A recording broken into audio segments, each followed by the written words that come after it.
This is Duke University.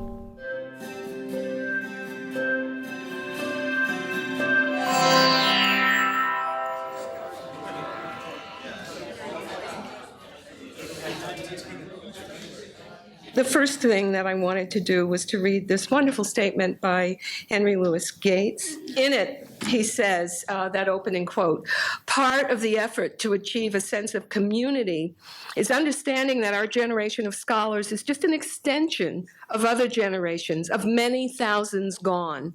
We are no smarter than they. We are just a bit more fortunate in some ways. The accident of birth enabling us to teach at white research institutions when 2 generations before we would have been teaching at black schools, overworked and underfunded. Most of us define ourselves as extensions of the tradition of scholarship and academic excellence epitomized by figures such as J. Saunders Redding, John Hope Franklin, and St. Clair Drake, mainly to list a few names. But how are we different from them?" And then the second quote is from my woman. And this book that was so key in me writing the first book, Digging the Africanist Presence, she says, "Excising the political from the life of the mind is a sacrifice that has proven costly. I think of this erasure as a kind of trembling hypochondria, always curing itself with unnecessary surgery." Whew. Amen. So I'm just going to read a couple of parts from the paper. I guess it'll refamiliarize with you with it, or for those who haven't. Just something about the title, Racing in Place. And my title refers to movements, social, psychological, and intellectual, and scholarly efforts to stay one step ahead of the game. And we all know what I mean. Ethnicity with its pride, prejudices, and discontents. Establishment criteria with pressures and needs to preserve tradition, stasis, sometimes even stagnation, and progress, including the illusion or lack thereof. I feel like that's really indicated in what you were talking about, Harmony. Racing, the present participle of the word race, a metaphorical, metaphysical marathon, a social construct, a cultural stereotype. Racing as pressure in the academy and humanities scholarship to stay in the race and ahead of the pack. Racing, human beings who are raced in a world where willy-nilly race is the place. Place, whose place, whose place, whose place? Who? Who are we? Who are the who in whose? Which place is it that we inhabit? And when can we own it or own up to it? A major issue I discern in dance studies is possibly a subtext throughout the humanities and a microcosm of its iteration in the world at large, namely systemic and cultural racism. So I'm kind of like hitting on the head the pieces that you were gently touching upon, okay? Toward the end of the project description, the question is asked, how might we harness the energies that continue to animate discipline-based and first-era interdisciplinary scholarship toward a broader project of reimagining the humanities disciplines for a post-interdisciplinary age? My response is this: we have to get at the root source of the issue that was the driving force behind the first era of interdisciplinarity, the issue that continues to thwart a fully egalitarian approach to the humanities. And again, I just come right back to systemic and cultural racism. In the 1980s, 1990s, the reason for revising the canon was to expand the notion of culture beyond the Eurocentric. In plain speak, the reason for the first era's efforts was to overturn the racism that undergirds our understanding of what constitutes the humanities, if not what constitutes the Americas. Although the terms systemic and cultural racism were not in the 1980s, 90s parlance, Gates and Morrison eloquently dealt with these issues in the texts that I've chosen. And I've returned to theirs and my text because all three, written in the 90s, are relevant today, thus bringing into question the idea of the present moment as poised on the brink of a post-interdisciplinary age. Morrison focuses on invisibilized Africanist presences in white American novels, as most of you probably know, without which these literatures could not exist.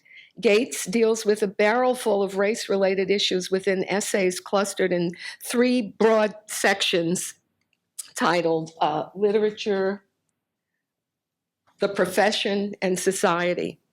My way of dealing with the sometimes deliberate, often unwitting racism in the arts, humanities, and society is to, as I've said, utilize dance as a message in a cultural envelope that can be read like an atmospheric barometer to calibrate the pressure and pulse of society. The who, what, when, where, why, and how of dance on stage and in life have much to tell us about who, what, when, where, why, and how we are human, as much as do religion, philology, philosophy, anthropology, history, economics, or any other branch of the humanities. Morrison avers in her preface, and I quote, "A Black writer struggling with and through a language that can powerfully evoke and enforce hidden signs of racial superiority, cultural hegemony, and dismissive othering of people and language, which are by no means marginal or already and completely known and knowable in my work." In his introduction, Gates quotes Edward Said, who claimed that it is the role of the academy to transform what might be conflict or context or assertion into reconciliation, mutuality, recognition, and creative interaction. These quotes address the need for the humanities to become more human inside our disciplines, and I certainly see that need in dance studies. Likewise, and to close my chapter on the role of Africanisms in choreographer George Balanchine's Americanization of ballet, a topic regarded as repugnant in significant dance circles back then, as in, how dare she mention the revered name of Balanchine in the same breath as the word African? I said the following: the body, the Africanist body, as mover, shaper, and shaker of the American body, is the origin and outcome of my thesis. I call this chapter, that was the Balanchine chapter, Stripping the Emperor. But we all know that this is impossible, for the emperor is what he is, a naked body. What needs stripping is our way of perceiving. Once we dare see the naked truth as the child in Anderson's tale, we shall see a body, the American dancing body. It is a black and white portrait, an affirmation of opposites in which the negative contains the positive. And Harmony beautifully brought up the issue then, though, so who owns it? Questions. Anyway, those 3 quotes taken from the 1990s, and the issues they address are a cold case in 2015. Where are we? I feel edgy when I read the term post-interdisciplinarity in the project description. It's too close to post-racist, the place where we are supposedly situated in the new millennium with the election of an African-American president, and I see an uncomfortable relationship between these post-prefixed phrases. Post becomes poster, which is always a reductive simplification. The root problems persist with Band-Aids substituted for the major surgery needed in American arts, culture, and society.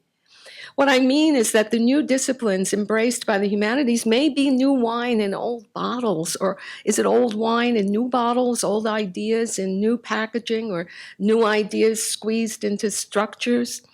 Either way, I'm concerned that ancient biases continue to animate emerging disciplines, and that's certainly the problem of this credit debt ownership that we're speaking of. And again, ancient biases, even so that, well, I'll get to that in a minute, but evolutionary biologist Richard Dawkins talks about memes. And I know that memes are used in a different way now, but I'm using his way of it.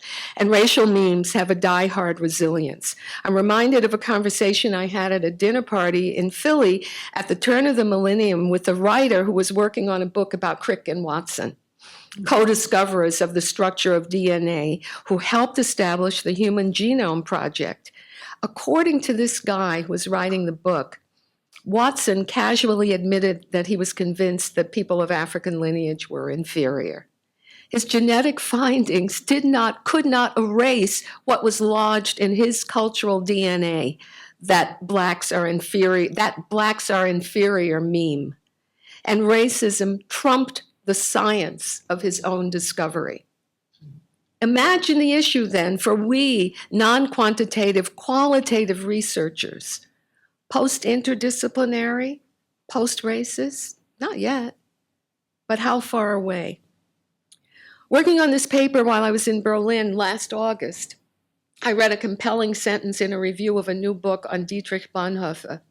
Bonhoeffer, quote, Bonhoeffer realized finally that genuine humanness would forever wander into abstraction if it were not anchored in the history, suffering, and religion of the Jews. As American humanists, we need to extend this to include the Africanist presence and resonance in society and in the academy. The idealized academy projected in the Said quote needs anchoring in the history of suffering of Africans in the Americas and the need for reparations. Thank you, Ta-Nehisi Coates. Genuine humanness wanders into abstraction when the arts and science advocate theory unleashed from practice, theory loosed from history, and engaged in self-referential exercises. And of course, dance studies had to prove itself. But I see this trend taking hold in dance studies, driving my home discipline away from its potential to be a humanistic social force beyond the limits of the ivory tower. Dance departments granting the doctoral degree are moving away from dance as a measure of society toward dance as a measure of theory. Of course, we movement scholars had to fight to show that dance history, theory, and criticism form the foundation of a valid humanistic study deserving of a place in academia. But nevertheless, now that we have a firm footing in the academy, and I feel that we do, a growing chasm is separating dance doctoral programs from individuals working in the field, particularly individuals coming from and or working with underserved dancers and communities of color. And I do specific examples later in the paper, which I won't read. Their spheres of interest and they themselves are rejected when they apply for graduate school. And I've got plenty of examples. And it's because of their rejection and the denial of tenure and promotion to too many qualified dance candidates of African lineage, because of the persistence of implicit bias and microaggression, that I founded this organization. Please take a copy and pass them. So, because of their rejection and denial, because of implicit bias, etc., I founded this organization, the Coalition of Diasporan Scholars Moving. And what we try to do is, we found out that there was no way to really change laws in academia when people were denied tenure, et cetera. Cases coming to me all the time, you wouldn't believe it. But we are able to give some advice and some mutual support. Winding up, in my years of teaching graduate research methods at Temple University, my dictum to our students was that their research was for naught if not in the service of the greater good for humanity, adding that it was their creative scholarly agenda to ascertain just how that assignment translated into their individual research trajectory. I stressed this overarching task because I believe that the humanities need to be aligned with humanity, that scholars have a responsibility to society. This is a lesson that I hope will be foremost in the agenda for present and future humanities graduates. Can we help students see and act upon the moral connections between their academic work, the worlds they touch, and society at large? Can we rekindle the spirit of humanism in the humanities? Thank you. Produced by Duke University, online at duke.edu.